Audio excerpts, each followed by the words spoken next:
Mental Health Monday on Radio City Talk. Tackling the stigma. Yeah, we're on to episode 3 of Mental Health Monday now. We're going to be talking to a special guest in the studio who is doing some great work when it comes to chasing the stigma around mental health. I put on Twitter a little bit earlier on that in some ways you've become the poster boy of mental health in the UK. Jake Mills, thank you for your time. Thank you for having me. When I put that thing on Twitter about you being the poster boy, unexpected poster boy, I changed it. I deleted it, then I put it back on, and I thought, no, in many ways, Jake Mills is now the face of positive attitudes towards mental health, because a few years ago, you started to tell your story, and as a result of simply telling your story, you're the sort of person now who would feature in a national news broadcast. You know, you've been just very recently on the 6 o'clock, the 10 o'clock news as well. You do writing for various people. You get invited to Posh Do's in London and so on and so forth, simply from talking about mental health. And this show's all about talking about mental health. You did that, and as a result of that, you become, I see it, it's a poster boy. Yeah. I mean, and that's pretty much what happened. I only spoke out about what I'd gone through. I make it quite clear that I didn't speak out about my kind of personal story originally to help anyone or to receive any credit or to do anything other than to get it off my chest. That's the only thing that I done it for, was to kind of make it public, because there was certain rumours going around after I tried to take my own life. There were certain rumours going around, and that people had kind of picked up on it. And purely as a way of taking it away from them, I spoke out about it on Twitter and said what I'd gone through. And it was just from that moment, really, that I was asked if I could maybe write about it or expand on the points that I'd made. And quickly, before I knew it, there was just people messaging me from all over the country, of different parts of the world, who were saying, not like, oh, well done for speaking out, but people who were saying, you've just described exactly what I'm going through, and I thought I was the only one. And next minute, it's can you do an interview for this newspaper, or can you go on the Lorraine Kelly show to talk about it? And before I knew anything about it, I was kind of doing national interviews, and the more interviews that I did do and continue to do, the more people who get in touch with me asking for help. And that's kind of the point of it, really. I only talk about the experiences that I go through now because people are getting hope from it, from seeing somebody being where they might be now or where they might have been once before and coming through it the other side. And as long as people are getting any hope or finding any kind of positives in my story, then I'll continue to do it. But it is all accidental, definitely, yeah. Did you find that those sort of people who were asking you for interviews, did you find that they were open-minded about your story, or did they get a sense that, I don't know, it was a story which appeared to have a bit of legs to it and might get them a few, tweets or retweets, or that it'd be positive social media? Or did you sense that there was a definite sense that talking about this was a story which needed to be told, that maybe hadn't been told before? A little bit of both, to be honest. Because I do think that there's certain times of the year when when I know that I'm going to be asked to do interviews on kind of what I went through, and it's kind of like the World Mental Health Day type of times of the year, and it's almost a little bit like, can we tick this box and then get on with it and forget it? And certainly, like on radio interviews, not like this, but on the phone, it's like, it is literally, you'll have a producer who says, hi, you're going to go through to the presenter and he'll talk to you about your experiences, just hang on the line. And you go through and then they'll talk to you about, really deep personal story, and then they'll just be like, okay, bye. And then or they don't even say bye, you're still hanging on phone and it just goes off. I remember I'd done Radio 2 show, and it was Jeremy Vine's show. And Jeremy Vine, and the way that he does, he goes up and down in his voice, he changes the mood constantly, and he's like, okay, so next we've got Jake Mills from Liverpool, who tried to commit suicide after suffering from depression. So we'll be speaking to Jake straight after Uptown Funk by Bruno Mars. And put that, and I was just thinking, do you really actually want to talk to me here, or is it just kind of like a little bit of a we'll kind of get this interview and then we can tick it off? But a lot of it is because people understand the importance of it, and I would hope most interviews that I do aren't just asking me about what I went through. They're asking me about how other people can, use my experiences and what I've learned from my experience to help other people. We're going to talk about the work you're doing with Chasing the Stigma and some of the sorts of people that you're working with. Is there a danger, maybe that was an example of it there, that people think because you're now an organisation that somehow you've got a bit of a barrier in front of you? Presumably your thoughts about what you did when you tried to take your life are still very much there. They happen to you as a person. You're still that person who was in that place. You're not, like a media conglomerate or a big charity walking around. You're still relatively vulnerable, aren't you? Yeah, but I think that's important, and that's kind of why I created the charity, was because it is a real life story. It is a real life experience, and I think that's what I want the charity to be. I didn't want everything to be about me. I didn't want all the interviews and that, the whole poster boy thing. I didn't want it to be about me. I didn't want me to be the focus on it. That's why I created the charity. But the whole essence of the charity is to put normal voices and faces to mental illness, and to say, instead of saying us and them, and if you're going through something, you might be able to go here. It's about saying, I went through something, I went here, and you can too. You can get the help that I did. You can learn from my experience, from other people's experience, and bringing everyone together who offer that help and the support, just to be in one place and to say, yeah, it's us. We're all the normal ones. We all just go through life and we can learn from each other. How far do you feel like you are away from the person that you were how many years ago was it that you wrote that article? So it was October 2013, I think it was, when I tried to take my own life. And the person I am now, I can't even imagine being the person I was then. It seems like an absolute world away from the person I am now. But the person I am now is what I felt like before I was going through that period. And the important thing is, when I was going through that really dark depression, I didn't ever think I could be the person I am now. I didn't think I'd be this person again. Because I just thought that my life had just changed, and that I was a different, I'd grown up and I took on responsibilities, and I was just a new person. My life had changed and never be the way it is now. But now, I've got the life that I've always dreamt of, and but it's important. I think kind of the key thing really is that I didn't understand what I was going through. I didn't understand what it was. I'd never been taught or prepared for all that.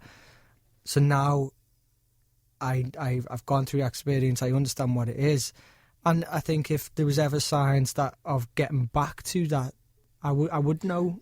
When we talk about maybe spotting those signs or picking up issues, when you think back to that point, do you think of a day, a moment where you suddenly felt like those hopes or aspirations you no longer had, or you changed as a person, or do you feel that was a gradual process? Was there a moment or something which you thought, I don't feel like I used to feel, I don't feel normal anymore, or my normal is now a completely different normal? Yeah, that was definitely gradual. That was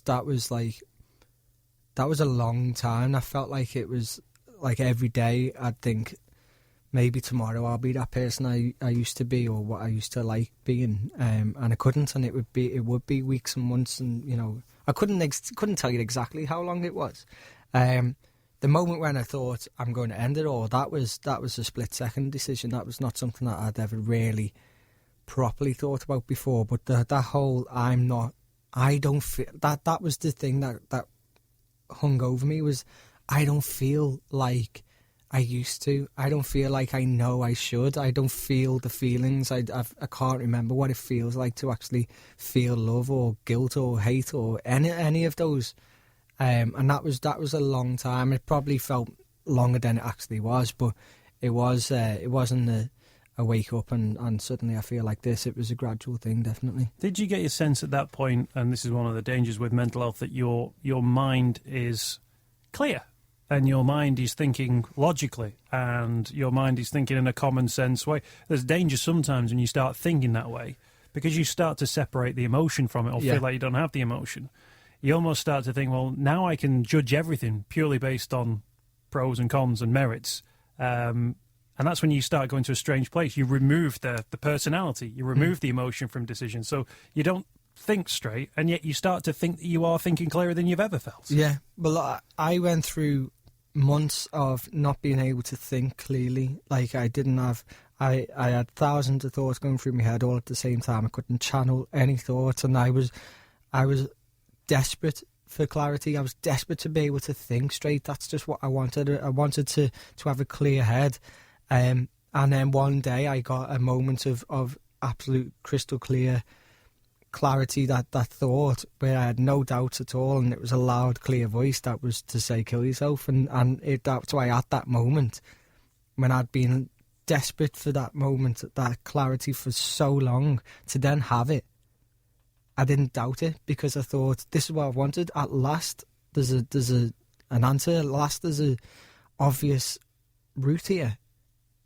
And that's when I did attempt it. And that's what's so scary, is that it was so clear to me. And I didn't, even when it took a lot of effort and stuff, I didn't doubt it throughout the whole process. And it was only that I was found before it was too late, that then I was suddenly awoken to everything again. And I was kind of taken out of that moment, and was able to reflect back and to see the reaction that it was going to have on my family and my friends and my mum and dad. And because in that moment I thought I was doing whatever I was about to do for them, that it would be the best thing for them. And I genuinely, hand on heart, believed that. And it was only afterwards when I realised that it wasn't.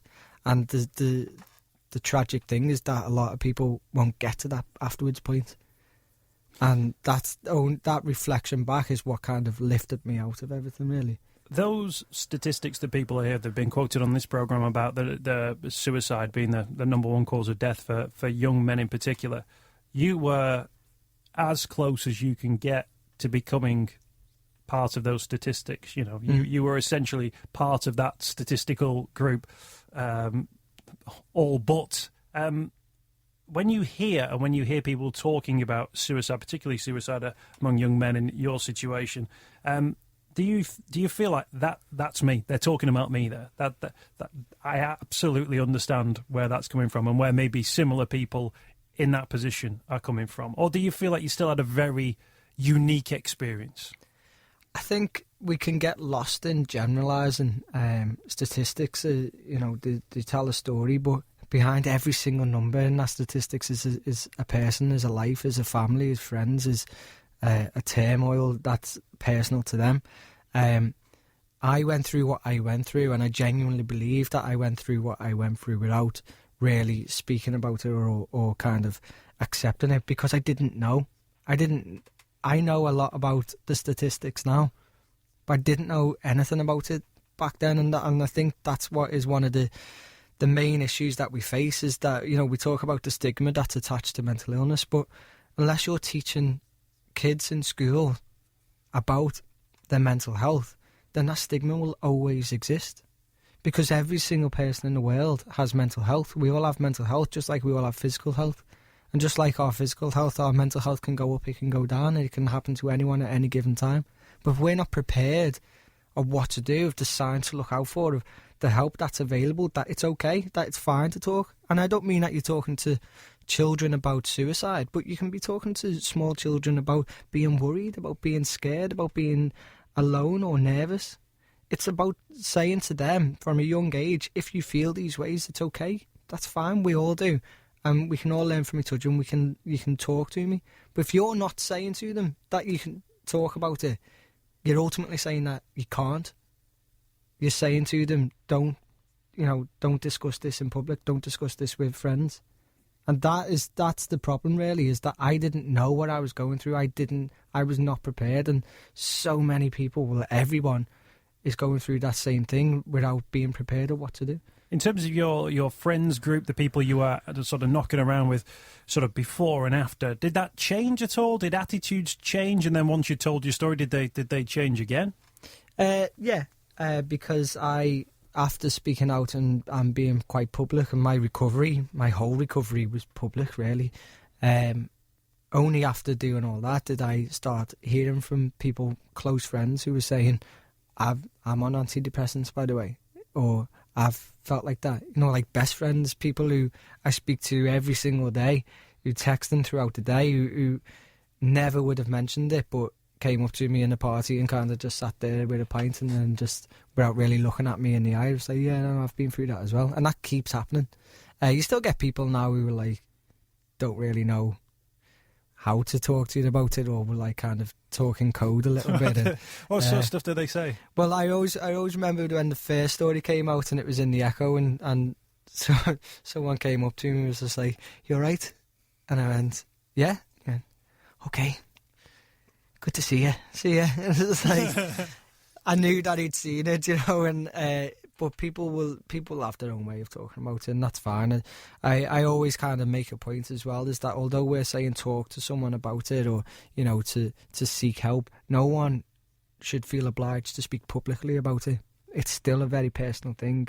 Just like being, you know, if you're going through any sickness, it's a private thing, it's a personal thing, and if you don't want to talk about it publicly, that is absolutely fine. You're under no obligation to do it, but seek help from people who you can trust and who you can kind of talk to about. And, you know, as I say, I still get people now who will kind of try and talk about it, and I've now picked up that experience to know when people are trying to talk about it without actually saying a word. So, did you ever say to your mates, like, well, why don't you say something then?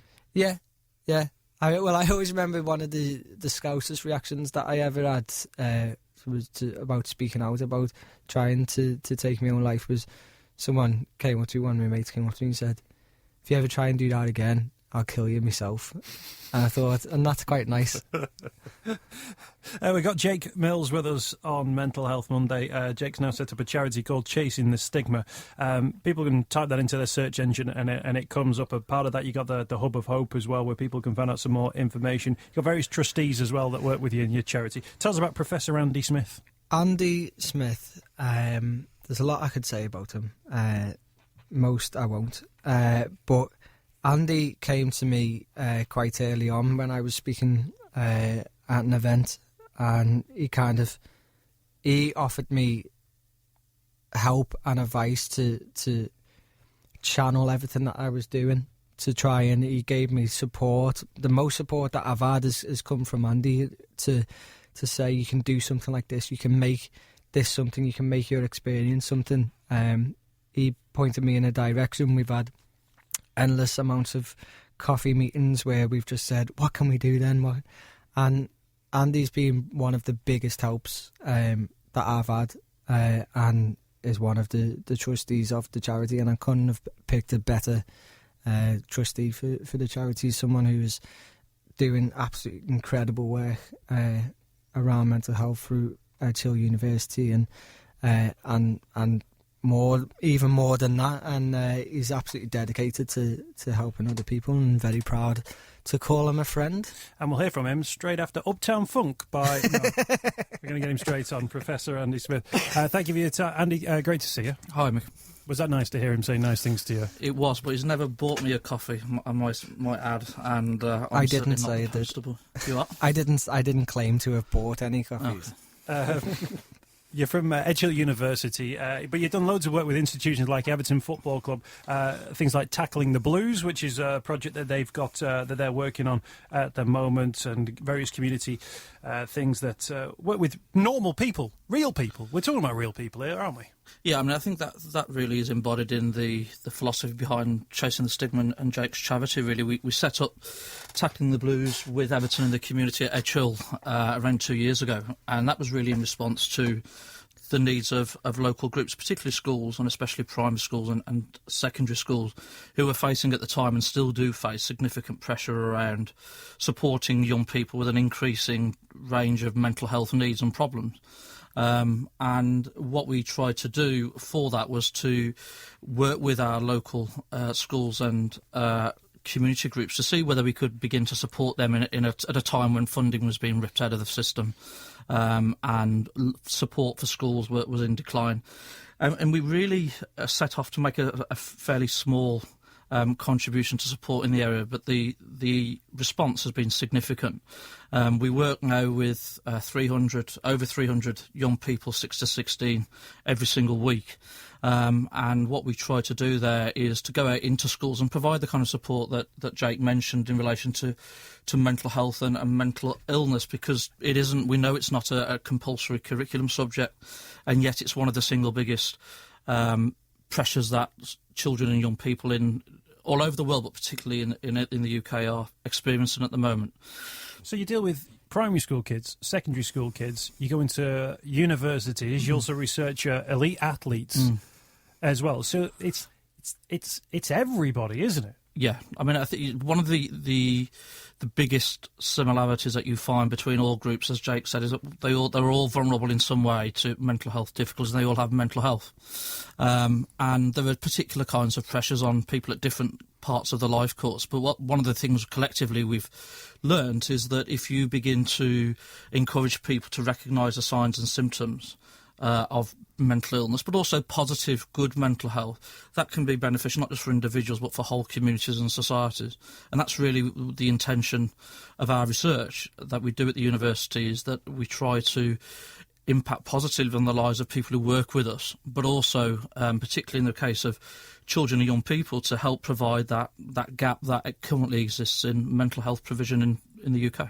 And spotting those sort of, we'll say, opportunities, but, you do work in universities at the Mental Health Day on the 2nd of March to help students, but also members of staff. And I wonder, at what point do you take that leap of going, well, we're going into university, so obviously we're going to help the students. But then in your mind you go, well, actually, the staff will need help as well. And, you start talking about, grown men who were in working class areas in North Liverpool, but at the same time you think, but also millionaire footballers will also have mental health issues as well. You're sort of crossing little divides there that maybe don't cross over at any other point in any other sort of walk of life. No, and I think that's precisely the reason why we do what we do, particularly for adults. We focus on the universities, and we've found this also in schools, is that it's not sufficient just to work with young people or children. They're being supported by other people, particularly adults, who themselves are at risk of mental illness and sometimes experience mental illness. And in the workplace, particularly in the higher education sector,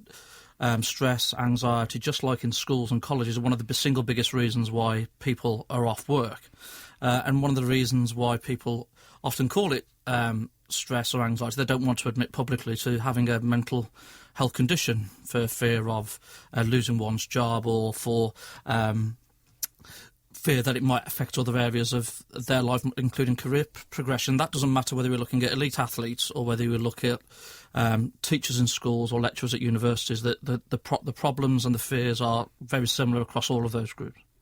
In terms of the work that you do, the different types of work, you're working alongside Jake now in terms of the Hub of Hope as well. If people want to get somebody in to sort of say, right, well, here's how we do things at the moment, where are we at? Are we, promoting positive mental health within workplaces, school, educational environments? Is there a place you can go to? There are lots of organisations doing lots of things, but what we tried to do when we established Chasing the Stigma and the Hub of Hope was really to provide a central place where people could go to identify the relevant support that would be available locally. Because when you do speak to people about mental health and mental health provision, there's so many organisations, they're not really sure sometimes where to turn. So what we tried to do at the university to support Jake and with colleagues at Everton was really to provide a forum whereby you could put in your postcode, you can find the relevant organisations, and then you could refer, if you were concerned about yourself or other people, to relevant organisations. And the key thing for us is that those organisations remain current and up to date, so you don't hit the button and the link's broken or the organisation no longer exists. These are people who are committed to supporting people in times of need, and that's really the portal that we try to develop to address the needs of people in communities. Andy, great to get you on the show today. I look forward to sort of hearing some more about the work you're doing, particularly around North Liverpool, which, of course, an old-fashioned working-class part of town, of course. We'll talk about, I'm sure. And, Jake, before I let you go, I've just got to mention the phrase chasing the stigma, people tackling the stigma, chasing it. You've gone with the name Chasing the Stigma. That you chase something with the intention of catching it eventually. Yeah.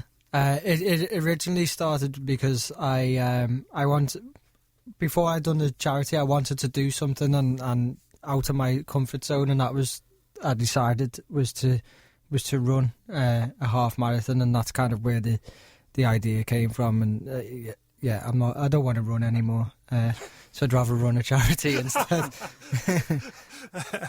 Thank you for telling us your story, Jake. Really appreciate it. My pleasure. I'll speak to you again on World Mental Health Day.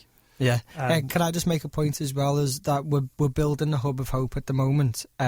So if someone was to go on the website looking for the Hub of Hope, it won't be there, but our contact details are. We have the contacts for a lot of organisations. So just because the Hub isn't there at the moment as it's getting built, it will be soon. Just contact us and we'll be able to share information with people. And there's links to all that information through our website, and you can also check it out via our social media at Radio City Talk. There's a link to Jake and Andy. We'll get yours on there as well. People can find out some more information about the great work that you're doing. Thank you to you both for joining us on Radio City Talk. It's Mental Health Monday. More conversations on the way next. Radio City Talk.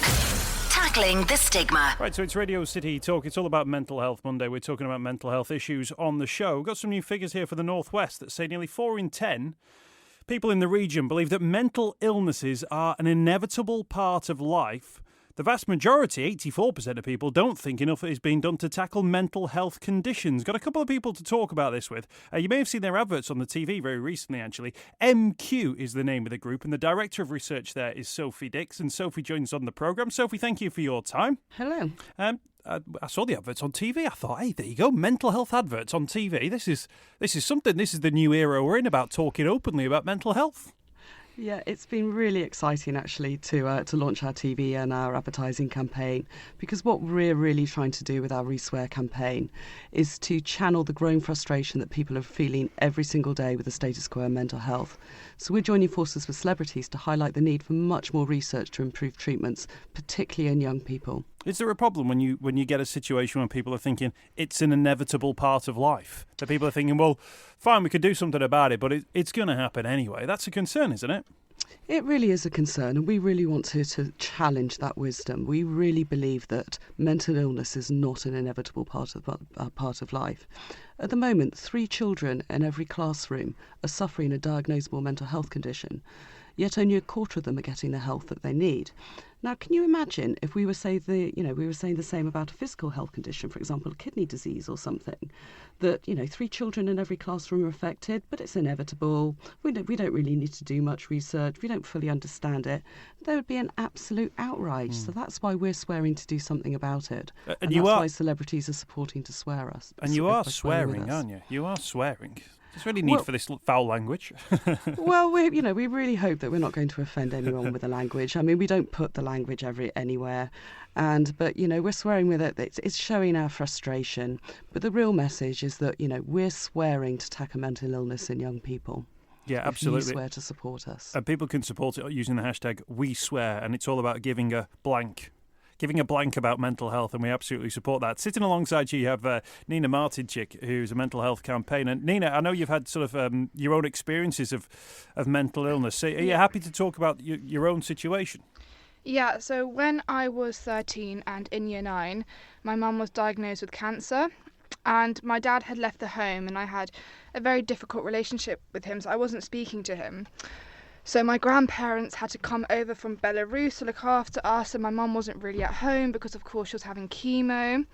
And then halfway through year 9, my mum passed away, and I still wasn't talking to my dad, and my grandparents had to go back to Belarus, so I ended up living with a friend, and then afterwards having to go into state foster care.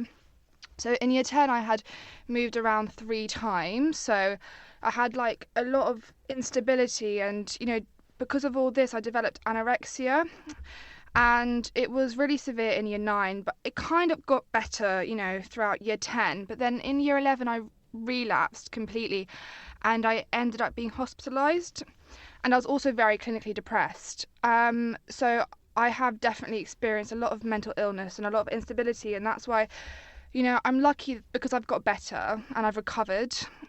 but I really want to speak up about it because so many people are still suffering and not speaking about it because they're ashamed, and I find that really, really sad. I mean, it's a shocking story, if you don't mind me saying, Nina. You know, a terrible set of circumstances which sort of conspire against you at such a key age as well, and that age, 13 through to 15, that's such a vital point in terms of our social development, our mental health development as well. And you were dealing with all those terrible things with the bereavements and the social issues, the family issues as well. And that must have been just an awful time. How do you look back at it now? To be honest, it makes me feel really sad because, you know, I did have a mum. So I knew what it was like to be loved and cared for. It's not like I never had that kind of love. And it does make me really, really sad. And it makes me kind of desperate to speak up about it because I don't want anyone else suffering. And it's sad that, you know, I know so many of my friends, you know, suffered mental illness or also have been in foster care. And, you know, right now, obviously, I'm talking about mental health. And I'm just trying to basically spread the message that it's nothing to be ashamed of. Like, speak up about it, guys. Like, there's something wrong with you. Do you know what I mean? Because it's just an illness like everything else, and it's sad, but people can get better. No, absolutely. And we really, thank you for sharing your story with us today, Nina. We really appreciate that. Sophie, people can support this campaign and find out more information through your charity, MQ. I think it's going to be an organisation we're going to be hearing a lot more about in the coming weeks, months and years. We certainly hope so, that we're a small charity, but we have very big ambitions because we've really seen what investment in research can do. I mean, take, for example, the example of HIV. In the 1980s, we believed that HIV was a death sentence. But, you know, the government put a lot of money at it. People really raised awareness. Everyone talked about it. A lot of money was put together in bringing scientists together and creating a coordinated response to it. And now, with access to the right mental health services, the right medical services, it's possible to live a healthy, normal life even with a diagnosis of HIV. And that's all because of the investment in research. And we really, really want to do the same for mental health. Excellent. If people type in MQ to any of their social media facilities or any of their search engines, they get all the information there with the hashtag #WeSwear, and we'll get that up on our social media feeds through our Mental Health Monday feeds that we have as well. Sophie, Nina, thank you for your time. Thank you for speaking to us today. That's great. Thank you very much. Mental Health Monday with Mick Coyle. This is Radio City Talk. You're listening to Mental Health Monday. My name is Mick Coyle. You'll see plenty of those hashtag #WeSwear adverts on TV. And also in newspapers as well. Great to support that campaign. Hashtag #WeSwear. Show your support if you want through social media too.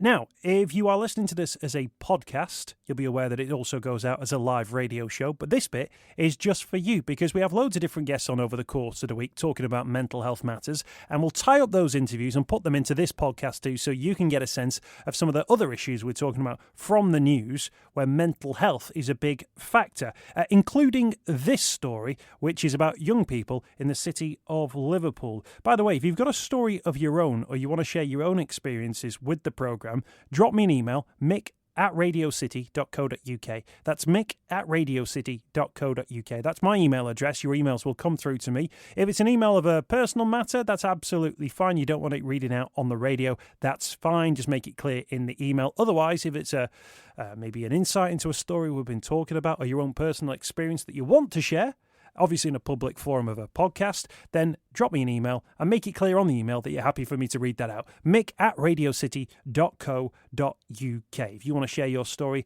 absolutely, this can be a place for you. It's Radio City Talk and it's Mental Health Monday. Radio City Talk. Tackling the stigma. We're going to talk about now a new service which will provide therapy to children and young people who have suffered trauma and neglect. This is all going to be put forward at a cabinet meeting at Liverpool City Council on Friday, and it's to the tune of more than £500,000. Let's get a take on this now with Barry Kushner, who's a Liverpool Labour councillor. Barry's going to tell us about this new therapy service. What sort of children are we talking about helping here, Barry? These are children that have suffered quite significant trauma, and we feel that if we can offer some kind of therapy, some counselling or psychiatric support, that we could avoid them ending up in care. And that's really what the purpose of this is. So what sort of situations have they found them in? Is that domestic situations they've found themselves in? Is it personal tragedies they may have experienced? I think it's a combination of those things. I mean, I can think off the top of my head of sort of young people who have lost their mother and their father, another significant adult, drifting into sort of criminal behaviour and quite sort of serious antisocial behaviour, and all the sort of support that's been provided from them when they've been excluded from school and the alternative education provision. There's some therapeutic need there. Otherwise, those children are about 11 years old. If we don't intervene there, and I've seen it before, they will end up in a situation where there's no other option but for them to be in care. Well, I was going to say, because some of that, I mean, the concern that when children find themselves in that situation, terrible circumstances, and they are just children, they are in no way, shape or form responsible for the situation they find themselves in. But as a result of being in that situation, more likely to miss school, more likely to be excluded from schools, more likely to be sexually exploited or become vulnerable to that one, more likely to have a problem with alcohol and drug abuse as well. That's... There's serious long-term impacts on a child's life based on something over which they had absolutely no control. Yeah, of course, and these things happen when families are in crisis. So there might have been, there are also examples I could give of where families have had to deal with a suicide of one of their children in the family, or brother or sister. So dealing as in that immediate circle and trying to understand and deal with that is really. It can be really difficult. Your children as well, although we focus on the victims of domestic abuse, children often observe the kind of things that are going on. They may not have been physically abused themselves, but they've seen it, and that in itself obviously leaves some sort of traumatic legacy behind. And we need to, and it can come out later in life. It's not an automatic causal relationship here, but it can come out later in life. And I think if we can provide that therapeutic support where it's particularly difficult, we know that the crisis is leading to other difficult and complex issues within a family and for children, then I think we can have an impact. In terms of how that therapeutic services work and that early intervention, if you want to call it that, works, what does it look like? What does it sound like? How many people does it involve? Well, we're probably looking at around 50 a year, I think is what we're sort of looking about, because it's quite intensive work with children. We're talking about the offer of counselling, psychiatric support, so that that's there on for them to be involved with the family and trying to resolve the issues that they've got. So it's kind of it's more than we can offer at the moment through our intensive outreach service, which is that kind of crisis support, trying to help families when they're in real difficult need, but following that through to make significant change to that family, so that hopefully we can get them back on their feet again. Is there a danger that if you take a child who's been in a terrible situation, one of, say, domestic violence or a suicide within the family maybe, and you put them into a therapy session and you take them to a counsellor and you start giving them appointments and, have half an hour every, second Thursday, that the child starts to go, well, I've got a mental health problem. And actually, part of this is that they are so young. Is there a way of doing this in a sort of a way which kind of makes sure all the checks and balances are there, but the child doesn't feel like they're becoming the focus of psychologists or the mental health profession, even though it's obviously going on in the background? Well, we don't want there to be a stigma about it. I mean, I think from my point of view, I'm the cabinet member for Children's Services. I think what we want to offer families is a resource. We don't want people to think if Children's Services are involved that there's going to be as a punishment on the way or that their kids are going to be taken away. We've got professional staff that can help families, and the main thing that we want to do is keep families together and keep children at home, and that's really what we're trying to offer with this service. I mean, in my own professional life, I did some elements of this when I was working in youth justice, and I think if you build a relationship with young people and giving them the opportunity of expressing themselves in all sorts of different ways through games and drawings and all music and all sorts of different ways of drawing things out of them that they need to talk about, then it can work in that way. Well, I was going to mention that because, of course, you can go through these sort of therapy sessions, services, psychology, or whatever it would be, and you can have positive outcomes and the negative outcomes might still be there. Yeah. But you don't know to what extent they could have been worse. And I wonder whether or not there's it's hard to judge the success of something like this one. Was that child a very happy, jolly little kid growing up? Great. Did she maintain that into adult life? Absolutely fantastic. Equally, a child who has suffered a trauma for whatever reason has still suffered a trauma, so still has that going on in their lives, which may emerge at any one point. So is it about maybe just highlighting that the issue has been looked at and that they've been given a little bit of guidance in terms of how they might focus on that? Because it might flare up again. It might become an issue, and it's not something that can be sort of knocked out of them. It might, and I'm coming to work this morning, I was listening to a report about cognitive behavioural therapy, and I think although they've probably overstated the impact that it has, but there was a 20-year-old girl who suffered from significant mental health problems.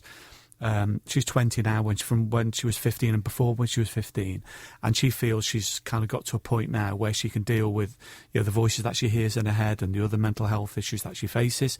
And I think you're right, and you can't stop people getting mental health problems in the future, but what you can try and do is give them the tools and understanding of themselves to be able to deal with those issues as they move forward in their life. And we know that there's a pattern of young people and families that we've been working with in similar situations, and they have ended up drifting into social care, into residential care. So we can only. Everyone's an individual. Everyone's got their own story and their own experience, but that's the only way we know what we can do. And the only way of judging it is that if we set an outcome together with the child and the family, then we need to achieve that outcome, and this gives us an opportunity of doing it when the issues that we're dealing with are particularly difficult. Does social class play a factor in these situations? Of course it does, and and we'll be speaking about this tonight in council. The issues around mental health don't always stand alone. The social determinants of health are right there. We're in a city where a third of the children living in child poverty. In some of the wards, it's up to 50%. And all of those kind of issues that throws up a difficulty, obviously, and can end up leaving children with mental health problems, and so of course it plays a role in that. We know that it does. There is a cabinet meeting on Friday, the 20th of January, whereby the council has been asked to earmark this cash. We're in austere times at Liverpool City Council, as people will be well aware. Is this cash available, though? This is money that we're using from our troubled families budget. So this is money that we get direct for government to target at what they've identified as, they're called troubled families. I'm not quite comfortable with that phrase, but that's what it's called. But so we're using that funding, which is kind of sort of grant funding, if you like, to target it in a particular way that will have a benefit for us later on in terms of saving money for us from what we're spending at the moment in residential care. And when we talk about early intervention, how quickly, once Friday's meeting gets a tick or the money gets the go-ahead, at what point can you then go, right, well, here are the people, here are the individuals, here are the people that we want to help? Well, I think obviously we know who it is we want to help. I think this is going to be a commission service, so we'll have to go out to tender. Probably take 3 months or so to get it up and running, so that we can start offering that service, because we'll have to buy that service in because it's new, and that will be the only delay. So that happen straight away. Barry Kushner, thank you for your time today. Thank you for telling us a little bit about this. And if people want to find out beyond that, I'm sure through social media and things like that the council will be letting people know exactly what those services are. Liverpool.gov.uk has got all the information from a council point of view, and the council Twitter feed up and about as well. Radio City Talks Mental Health Monday with Mick Coyle. And that wraps up episode 3 of Mental Health Monday. Some real great work going on right around the region and around the UK. You might be involved in these sorts of organisations. Do tell us your stories via mick@radiocity.co.uk. You might just be a person in your own regard with an idea or something that you want to say or add to the show, to contribute to the show. Absolutely get involved. That's at Radio City Talk. You can get involved on Twitter, and my own Twitter is at Mr. Mick Coyle. We're also on the email as well, mick@radiocity.co.uk. So however you want to get involved in the show, fire in your questions, fire in your topics, fire in your points, whatever issues you want us to raise on the programme, and we'll do our best to tackle them very soon. Mental Health Monday, back next Monday on Radio City Talk. Mental Health Monday on Radio City Talk. Tackling the stigma.